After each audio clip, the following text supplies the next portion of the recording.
What would you do if your 1 year old sister vanished into thin air during your first day babysitting? Because that's exactly what happened to little Ryan.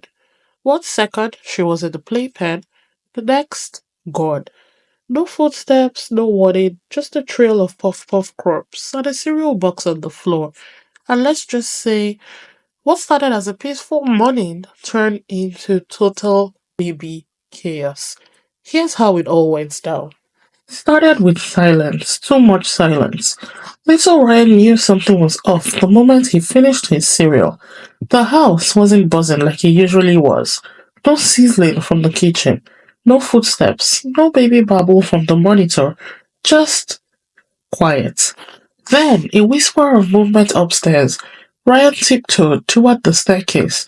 That's when he heard it. Mom's voice, soft and tired. I just need a nap, please. Just 30 minutes. Dad answered, go ahead, I'll handle lunch. But Ryan knew better. Dad could barely handle the microwave. Ryan looked toward the playpen, where his 1 year old baby sister Viola sat. She grinned innocently. He stared back suddenly, full of confidence. I got this, Ryan said aloud. I'm the big brother now. And that's how Operation Sibling Watch began. The first 5 minutes were smooth. Viola stayed in her playpen, bouncing and giggling. Ryan created a schedule on a whiteboard. Snack, play, nap, story, hug, done. He even drew stars behind each task. Easy, he whispered, clicking his pen. But then, she vanished. Ryan turned for 1 second to grab her favorite book, The Adventures of Little Ryan, and when he looked back, the playpen was empty. Viola, he called. Silence. Then came the sound. Bang! Followed by hee hee hee hee. He sprinted into the kitchen. Viola was sitting inside the laundry basket, holding a banana, like it was a microphone. She'd somehow opened the pantry, tossed flour everywhere, and was now clapping joyfully as cereal rained from a knocked over box. This is fine, Ryan muttered, trying to stay calm. He picked her up and reset the room, set her down, blinked. She was gone again. Quick, can you spot the toy Highlander car in the scene? It's hidden somewhere in the living room. Shout it out if you see it. That's when Ryan called him back up. Within minutes, Maya arrived with her sketch pad and walkie-talkie. Zaid brought a baby proofing kit. Tommy showed up with snacks, mostly for himself. We need to contain her, Maya said, drawing a plan. Or track her, Zaid added. I think she just took my puff puff, said Tommy. They turned around. Viola was standing. For the first time. It lasted 2 seconds, three maybe. But it felt like the entire world paused. And then she smiled and pulled down the curtains. The rest of the day, chaos. Viola crawled into the hallway, climbed onto the coffee table, and pressed every button on the TV remote. She threw Tommy's juice box into a potted plant. Zay tried installing a baby monitor. Viola pulled it down. Ryan tried everything, a pillow fort, a toy trap, even a fake nap time setup. Nothing worked. She was winning.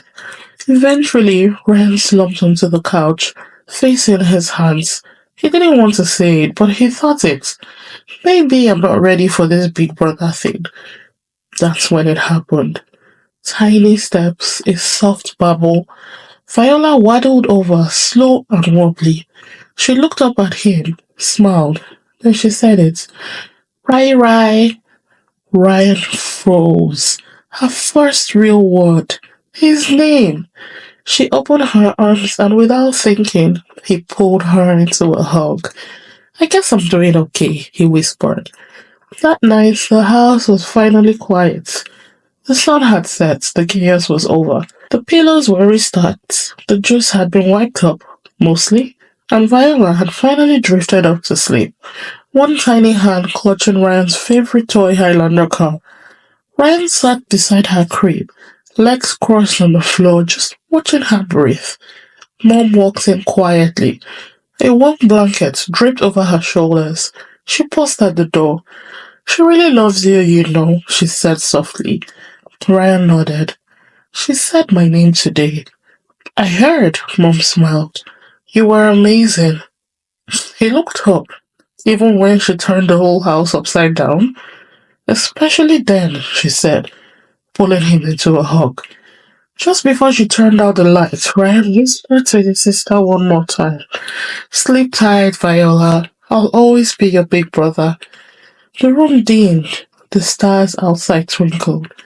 And the house, for the first time all day, finally rested. But the next morning, Ryan woke up to find his toy Highlander car missing. And in its place was Mom's phone, unlocked with an online order confirmation. To be continued. Thank you for watching. Don't forget to like, leave a comment, and subscribe. The Adventures of Little Ryan book series is now selling on Amazon. Click the link in the bio of this page or in the video description below to purchase. And we will see you next time on The Adventures of Little Ryan.